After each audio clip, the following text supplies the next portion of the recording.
Edie Beans with the Little House of Beans. Today on Cooking with Edie, we will be making a cream cheese caramel swirl bread. Before we begin, wishing you a happy and healthy new year. Happy 2024. Also, if you did not already know, we do have a cookbook.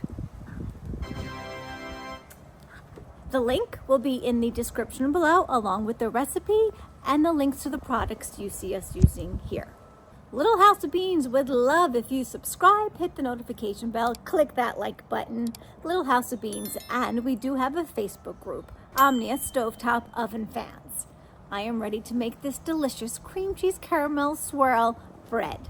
Let's cook!